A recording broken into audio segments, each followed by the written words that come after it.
बिस्मिल्लाहिर्रहमानिर्रहीम। अस्सलाम वालेकुम दोस्तों, इस ऑडियो लॉग में हम डिटेल से बात करने वाले हैं डेवलपिंग सिचुएशन के हवाले से कि पाकिस्तान के अंदर क्या होने जा रहा है, क्या इमरान खान को दोबारा अरेस्ट कर लिया जाएगा, क्या होगा क्या नहीं होगा, ये तमाम तर चीजें हम इस ऑडियो लॉग में बताएंगे। सबसे पहली बुनियादी चीज मैं आपको कुछ समझाना चाहता हूँ, थोड़ा सा समझ लीजिएगा। ये जो होता है ना नेरेटिव बनाना, रियासत नेरेटिव बनाती है, इसमें सच का कोई लेना देना नहीं होता कि ये सच पर है, ये हक पर है, इससे कोई फर्क नहीं पड़ता। झूठ पर भी हो तो नेरेटिव चल जाता है। नेरेटिव बनाती है रियासत अपने कुछ मकासद हासिल करने के लिए। नेरेटिव बनाने के लिए मीडिया रियासत का एक टूल है जिसके थ्रू रियासत अपना नेरेटिव बनाती है। मीडिया के अंदर सारा कंट्रोल होता है, फिर वहां से एक ही चीज प्रोपेगेंडा की जाती है और फिर तब तक प्रोपेगेंडा की जाती है जब तक आवाम को मान ना ले इस बात को कि ये सब कुछ सही है। फिर इस प्रोपेगेंडा के थ्रू नेरेटिव बनाया जाता है। नेरेटिव से सर्टेन पॉलिटिकल ऑब्जेक्टिव्स होते हैं, वो हासिल किए जाते हैं। उसके बाद उस नेरेटिव की कोई वैल्यू नहीं रहती, उसे खत्म कर दिया जाता है। फिर दूसरा नेरेटिव बनाया जाता है, फिर उससे कुछ पॉलिटिकल ऑब्जेक्टिव्स हासिल किए जाते हैं, फिर उसको खत्म कर दिया जाता है, फिर तीसरा नेरेटिव। तो इसी तरह से ये जो फिफ्थ जनरेशन वार वाला जो नेरेटिव है, ये भी वही का नेरेटिव है कि मतलब रियासत कंट्रोल करना चाहती थी हम सबको और हम सब के सामने एक फिक्शनल एनिमी बनाना चाहती थी जिसके खिलाफ हम जंग कर रहे थे, जिसकी वजह से ये होता कि हम रियासत की जो दहशतगर्दी थी उसे क्वेश्चन न करते। फॉर एग्जाम्पल, रियासत किस तरह से ह्यूमन राइट्स वायलेशन कर रही है, टेररिज्म के ऊपर जहां पर भी लोग मारे जा रहे हैं तो क्या वो सच में टेररिस्ट है भी या नहीं है, या बस हर किसी को पकड़कर दहशतगर्द डिक्लेयर करके मार दिया जा रहा है। सो इन चीजों को कभी भी मतलब है ना क्वेश्चन ना कर सके और रियासत को एब्सोल्यूट सपोर्ट दे। इसीलिए ये फिफ्थ जनरेशन वार का प्रोपेगेंडा किया गया था कि हम रियासत की जो ड्रैकोनियन पावर है उसे कभी भी क्वेश्चन ना करे। सो ये होता है एक नैरेटिव बनाना, प्रोपेगेंडा बनाना। इसी तरह से वॉर ऑन टेरर, ये खवारजी हैं, कुत्ते हैं, ये सारे ये हैं वो है। सो ये भी एक प्रोपेगेंडा है। ज़ैद अहमद खुलकर बोलता रहता है कि ये मैं प्रोपेगेंडा करता रहता हूं और मैंने ये प्रोपेगेंडा किया उस टाइम के ऊपर जिसके बाद हमने टीटीपी को शिकस्त वगैरह दे दी। तो उस वक्त की पॉलिटिकल ऑब्जेक्टिव। अच्छा, ये आज से नहीं हो रहा, ये पहले से ही हो रहा है। मैं आपको करबला की मिसाल देता हूँ। जब करबला में इमाम हसन हुसैन को शहीद कर दिया गया, उसके बाद बनु उमैया की जो हुकूमत थी जिसमें हजरत माविया का बेटा बैठा हुआ था, तो उसकी हुकूमत तो 3 साल के अंदर फारिग हो गई थी। उसके खिलाफ बगावतें हो गई थी, सिविल वॉर हो गई थी, सो लेजिटिमेसी उसकी चैलेंज हो चुकी थी। आप यहाँ पर देखें कि जो करबला के अंदर जो सबसे बड़ी गलती की थी हजरत माविया के बेटे यजीज ने, वो ये गलती की थी कि उसने मतलब सोचा कि मैं इनको मिलिटरीली डिफीट कर दूंगा तो उसके बाद मेरी रियासत चल जाएगी और फिर मेरे सामने कोई भी चैलेंज नहीं बचेगा। तो उसने वहां पर मतलब करबला के अंदर मिलिटरीली शिकस्त दे दी इमाम हुसैन को। लेकिन नेट रिजल्ट क्या निकला? नेट रिजल्ट ये निकला कि मदीने के ऊपर इसको हमला करना पड़ा, इसको मक्के के ऊपर हमला करना पड़ा और अल्टीमेटली ये खुद मर गया। उसके बाद बनु उमैया की सारी हुकूमत का धर्म तख्ता हो गया था। यजीज भी नहीं बचा था, उसका बेटा भी नहीं बचा था, कोई भी नहीं बचा था पीछे बनु उमैया को बादशाह बनाने वाला। और बनु उमैया के तमाम तर लोगों को यहाँ से निकाल कर बाहर भेज दिया था हजरत अब्दुल्ला बिन जुबैर ने। तो उन्होंने यहाँ से इन सबको निकाल कर बाहर भेज दिया था। तो वजह ये क्या थी? सो ये हमें बताता है कि ये जो मिलिट्री पावर का यूज करके आप पॉलिटिकल सेटलमेंट करना चाहते हो ना, तो इससे कुछ हासिल नहीं होता। जहां पर आप पॉलिटिकल सेटलमेंट कर लेते हजरत इमाम हुसैन से तो आपको बहुत ज्यादा अच्छे रिजल्ट मिलते, लेकिन आपने मिलिट्री यूज की और अल्टीमेटली रियासत के अंदर सिविल वार हो गई। उसके बाद क्या हुआ? बनु उमैया आई, दोबारा से बनु उमैया आई, उसके बाद वो मरवान आया, मरवान का बेटा आया मालिक बिन मरवान। मालिक ने आकर सारे चीजों को कंट्रोल में किया और उसका ही जो गवर्नर था ये आपका हजाज बिन यूसुफ जो जालिम था जिसने हजरत अब्दुल्ला बिन जुबैर को जाकर शहीद किया वगैरह वगैरह। तो उससे हमें ये भी पता चलता है कि उस टाइम के ऊपर भी यही सारी की सारी चीजें हो रही थी। उसके बाद वहां पर नेरेटिव क्या बनाया गया? नेरेटिव ये बनाया गया कि नऊजुबिल्ला हजरत अली वालों ने और नऊजुबिल्ला इमाम हसन हुसैन वालों ने रियासत के खिलाफ बगावत की थी। ये मैं आपको बता रहा हूँ और 60 साल तक ये नेरेटिव चलता रहा। अल्टीमेटली जाकर जो हजरत उमर बिन अब्दुल अजीज है, मुजद्दिद अल्फसानी जो पहले मुजद्दिद थे, उन्होंने जाकर ये सारी की सारी चीजें खत्म करवाई कि नहीं भाई, हजरत अली वाले बहुत अच्छे थे, ये जो हजरत माविया वाले थे और हजरत माविया का बेटा था और उसके बाद जो मरवान था या मलिक था, इन सब लोगों ने गलत किया था। सो यहाँ पर ये मतलब है ड्रा लाइन हुई। लेकिन बाद में जाकर स्टेट ने प्रोपेगेंडा करना शुरू किया ना, तो वहां पर भी यही था ना कि ये सब बागी थे। सो ये सारा तमाशा चलता हुआ आ रहा है दुनिया के, उस टाइम से चलता हुआ आ रहा है, हमने देखा हुआ है, यहाँ पर भी चल रहा है। और बाय द वे मैं यहाँ पर बता दूं कि हजरत अब्दुल्ला बिन जुबैर ने तो तलवार उठाई, इमाम हसन हुसैन ने भी तलवार उठाई, लेकिन आप यहाँ पर देखिए अब्दुल्ला बिन उमर, हजरत उमर के बेटे ने नहीं कहा, उन्होंने सारी लेजिटिमेसी दी हजरत माविया की गवर्नमेंट को, हजरत माविया के बेटे यजीज की गवर्नमेंट को, मालिक की गवर्नमेंट को, मरवान की गवर्नमेंट को जो लेजिटिमेसी दी वो हजरत अब्दुल्ला बिन उमर ने दी। वो उनके साथ था, मतलब उनके साथ नहीं, मतलब इस कत्लो गारत में, लेकिन जो उनकी लेजिटिमेसी यानी रिलीजियस प्रोटेक्शन जो उनको दी वो हजरत अब्दुल्ला बिन उमर ने दी। ये एक हकीकत है और इसी वजह से तो जो बनु उमैया के ऊपर शदीद जो गुस्सा होता है उलमा का, वो नहीं निकल पाता। वजह यह कि हजरत अब्दुल्ला बिन उमर की प्रोटेक्शन है। अगर हजरत अब्दुल्ला बिन उमर की प्रोटेक्शन ना होती तो लोग ये यहाँ पर तो पता नहीं क्या क्या कर देते। तो इसीलिए जो भी उलमा होते हैं वो थोड़ा सा मतलब जजमेंट देने के पहले इतनी सख्त बातें नहीं करते। वजह यह कि हजरत अब्दुल्ला बिन उमर की प्रोटेक्शन थी। हजरत अब्दुल्ला बिन उमर जब मदीने पर हमला हुआ था यजीद की फौजों ने किया था, तो ये मदीने वाले के लोगों को डांटा था और समझाया था कि ये मत करो, यजीद की बैत मत तोड़ो, बैत तोड़ोगे तो जायज हो जाएगी और फिर वो तुम्हें कत्लो गारत कर देगा। और इन शॉर्ट प्रोटेक्शन दी थी, लिजिटिमेट प्रोटेक्शन दी थी, लीगल प्रोटेक्शन दी थी यजीद की फौजियों को कि वो मदीने में जाकर कत्लो गारत कर सके। हालांकि हजरत अब्दुल्ला बिन उमर बहुत बड़े पढ़े लिखे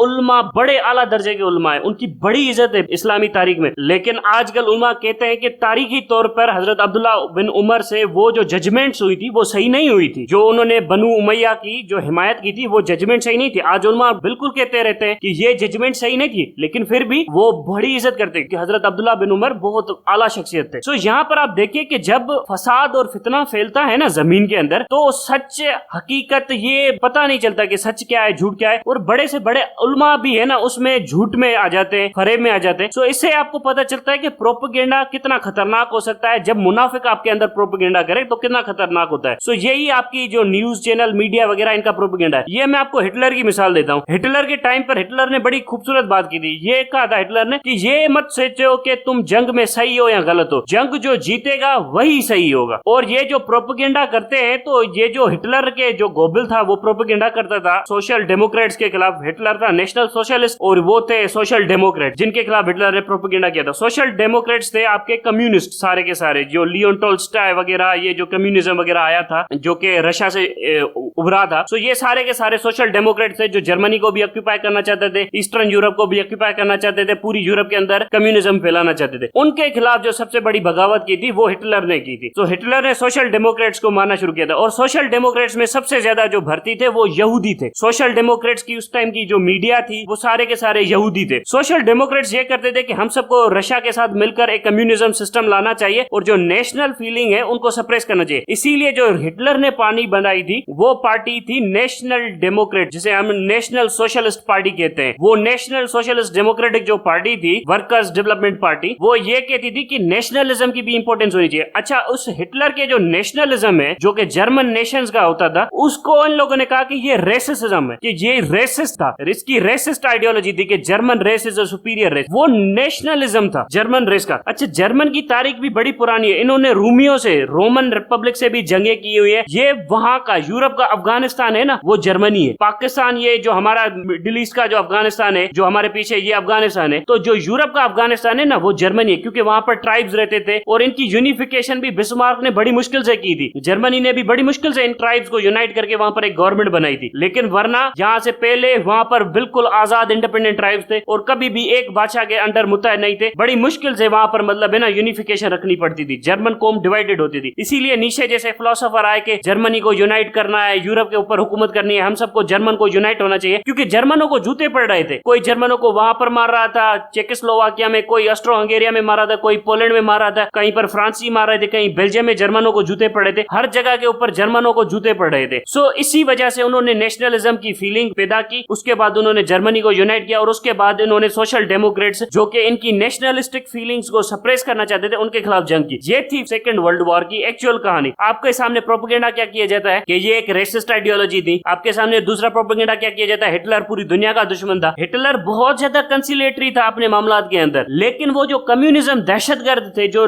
सोशल डेमोक्रेट्स थे, उनसे सबसे ज्यादा नफरत करता था। उसके बाद उसने बर्तानिया से 1000 बार दोस्ती करने की कोशिश की। रूडोल्फ हेस जो हिटलर की पार्टी थी, नाजी पार्टी, उसका सबसे बड़ा मतलब सेकंड इन कमांड था नाजी जर्मनी का। तो वो अपने जहाज में बैठा डायरेक्ट सेकंड वर्ल्ड वॉर के टाइम में बर्तानिया में लैंड किया। वहां पर जाकर एक उसका एक वास्ते वाला था, मतलब एक जान पहचान वाला था, उससे मिला और उससे कहा कि मुझे बर्तानिया के जो सदर है, जो उस टाइम पर उनका बादशाह होता था, उससे मुझे मिलाओ ताकि ये विंस्टन चर्चिल को हटाया जाए। विंस्टन चर्चिल खामखा जंग करवाना चाहते हैं, वरना बर्तानिया और जर्मनी तो साथ साथ है। हमारी जंग भी तो इन रूसियों के खिलाफ है जिनसे बर्तानवी नफरत करते हैं। सो तुम भी नफरत करते हो, हम भी नफरत करते हैं, तो हमें इनके खिलाफ लड़ने दो। कम्युनिज्म को बर्तानिया तो पसंद नहीं करता था ना, फ्रेंकली स्पीकिंग। और बाद में आपने देखा जब हिटलर मरा तो सबसे पहली जंग जो शुरू हुई है वो कम्युनिज्म के खिलाफ शुरू हुई है, जिसे हम कोल्ड वॉर कहते हैं। और वो भी शुरू की है तो विंस्टन चर्चिल ने शुरू की है ना, उसके बाद जाकर अमेरिका कूदा है ना। आयरन कर्टेन की जो स्पीच दी थी वो भी तो विंस्टन चर्चिल ने दी थी ना। वो क्यों दी थी विंस्टन चर्चिल ने? अगर Winston Churchill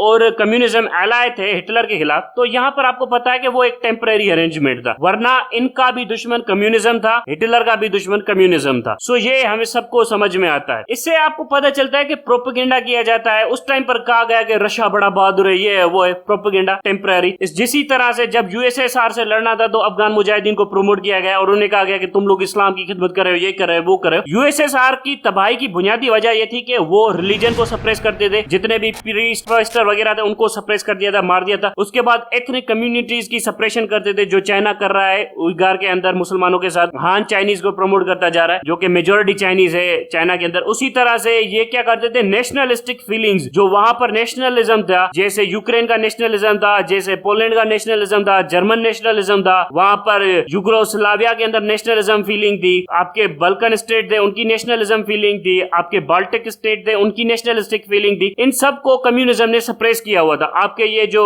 central Asian state है, कजाकिस्तान, उज्बेकिस्तान, तुर्कमेनिस्तान, ताजिकिस्तान, इन सब की नेशनलिस्टिक फीलिंग को कम्युनिज्म ने सप्रेस किया हुआ था। इसी वजह से वहां पर जो सबसे बड़ा इंप्लोजन हुआ वो अंदर से हुआ। इनकी फौजें भी बड़ी थी, सब कुछ थी, क्योंकि इनकी नेशनलिस्टिक फीलिंग्स इमर्ज कर गई और अल्टीमेटली कम्युनिज्म टूट गया। और यहाँ पर यह भी मैं आपको समझाता चलूं कि कम्युनिज्म जिस टाइम पर टूटा था इनके पास सबसे ज्यादा फौजें थी, 30,000 से ज्यादा टैंकें थी सोवियत यूनियन के पास, 30,000 से ज्यादा टैंकें, पता नहीं कितनी बटालियन। हमारे यहाँ पर तो सिर्फ 250 बटालियन है ना, 250 बटालियन, वहां पर 30,000 से ज्यादा टैंकें, पता नहीं कितनी battalion, divisions, Garand eastern Europe की धज्जियां उड़ाने के लिए तैयार थी, ईस्टर्न यूरोप से वेस्टर्न यूरोप की धज्जियां उड़ाने को तैयार थी। लेकिन फिर भी मतलब जब इंप्लोजन हुआ तो सारी की सारी बटालियन खड़ी रह गई, मुल्क टूट गया। सो यहाँ पर भी मैं आपको समझाना चाहता हूँ कि ये जो फौज वगैरह डिसीजन मेकिंग करे, ये सारे के सारे भोंदू है। आपको इनके नैरेटिव के ऊपर, इन चीजों के ऊपर नहीं चलना चाहिए। ये जो स्टेट होता है ना, ये करता ही प्रोपेगेंडा है। हर स्टेट, 200 स्टेट है दुनिया के अंदर, वो सारे के सारे प्रोपेगेंडा करते हैं। ये आपको समझना चाहिए। जैद हामिद जैसा कुत्ता ये छोड़ देते हैं, आप सबको पता है कि ये कुत्ता भौंकता रहता है। सो आप सबके सामने ये एक कुत्ता है, ये एक खंजीर है जैद हामिद, ये एक मुनाफिक है, ये वो जहन्नुम का कुत्ता और मुनाफिक खंजीर है जिसको जहन्नुम में फेंका जाएगा। ये मैं आपको बता रहा हूँ। ये जितना भी कलमा पढ़ता रहे, नमाज पढ़ता रहे, ये जाएगा जहन्नुम में और कुत्ते की तरह मरेगा। और ये काफिरों से भी बुरी जहन्नुम में जाएगा, यहूदियों से भी नीचे मुनाफिकों की जहन्नुम में होगा, जहां से ये कभी नहीं निकल सकेगा। और इस मुल्क की बेशर्मी देखिए, इस मुल्क की जो मीडिया की बेशर्मी देखिए। जिन्ना हाउस को आग लगी, अरे भाई जिन्ना को कब्र से उखाड़ कर बाहर लेकर उसको फिर से भी आग लगा दो, लेकिन ये जो 60 बंदे हैं, 60 पीपल डाइड, जिनके ऊपर पॉइंट ब्लैंक से पाकिस्तान आर्मी ने किस हैसियत में गोलियां चलाई, जिनके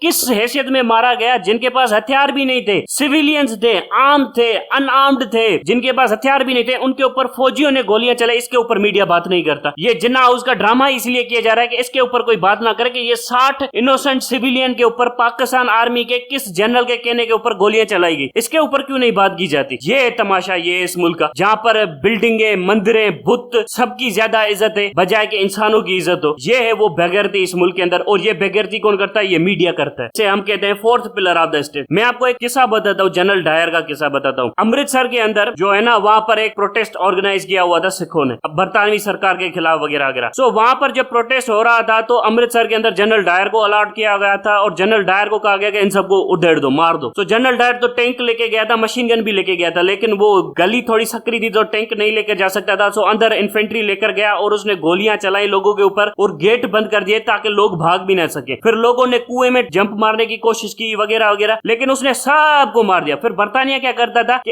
ऐसे लोगों को पकड़ के, अपने जनरलों को पकड़ के अपने यहाँ पर पार्लियामेंट में बुलाता था और फिर पार्लियामेंट में 2-3 महीने उसके ऊपर ग्रिलिंग की जाती थी ताकि लोगों का गुस्सा ठंडा हो। उसको सजाए वजाए नहीं देता था, बरतानिया उसकी ग्रिलिंग वगैरह करता था। तो उस टाइम पर जो उसकी ग्रिलिंग की थी वो विंस्टन चर्चिल था। उस टाइम पर वो प्राइम मिनिस्टर नहीं था, वो यहाँ का इंडियन अफेयर्स का स्टेट मिनिस्टर था। सो इंडियन अफेयर्स का जो मिनिस्टर था विंस्टन चर्चिल, उसने वहां पर इसकी ग्रिलिंग की। उसने कहा कि फौज में और आम लोगों में फर्क क्या होता है, यानी मोब में और फौज में फर्क क्या होता है। मोब के पास हथियार नहीं होते, फौज के पास हथियार होते हैं। सो इसीलिए कमांडर से एक्सपेक्ट किया जाता है कि उसका जो टॉलरेंस लेवल हो वो बहुत ज्यादा होना चाहिए, उसके अंदर पेशेंस होनी चाहिए। तो तुमने तो कोई घंटा पेशेंस भी नहीं दिखाई, तो उस वजह से विंस्टन चर्चिल ने उसकी ग्रिलिंग की। ये ग्रिलिंग करके न्यूज में पंपलेट बना के फिर भेज देते थे इंडिया में कि देखो हमने इसकी मतलब है ना बड़ी चुकाई की है। सारा ड्रामा, सारा टेम्परेचर रिलीज करने का ड्रामा, बाकी करते कुछ नहीं थे। फिर प्रॉपर्टी भी दे दी, उसकी पेंशन भी मंजूर कर दी, उसकी रिटायरमेंट बेनिफिट्स भी मंजूर कर दिए। ये सारा ड्रामा वगैरह चल रहा था। सो इस तरह से स्टेट वगैरह चलते थे पुराने जमाने में। यहाँ पर भी यही मीडिया का नैरेटिव हो रहा है। और मैं आपको ये भी बता दूं, जो लोग कहते हैं ना मैं इमरान खान का सपोर्टर, मैं आपको ये भी बता दूं, इमरान खान वजीर आजम बन जाएगा, इमरान खान सबसे ताकतवर वजीर आजम बन जाएगा, इमरान खान की कामयाबी भी होगी, सब कुछ हो जाएगा। और इमरान खान के सामने 3 रेजिस्टेंस बचेंगे जब वो वजीर आजम बचेगा। आर्मी चीफ को हटाना, चीफ जस्टिस सुप्रीम कोर्ट को हटाना, chief justice Islamabad high court को हटाना, इन तीनों को हटाकर अपने बंदे लगाना और उसके बाद क्रैकडाउन करना इन सबके सामने। ये इमरान खान के सामने रेजिस्टेंस। बाकी बाकी कुछ भी नहीं होगा और इमरान खान वजीर आजम भी बन जाएगा। लेकिन मैं आपको गारंटी करता हूं कि इमरान खान 2/3 मेजोरिटी से वजीर आजम भी बनेगा। लेकिन इनमें से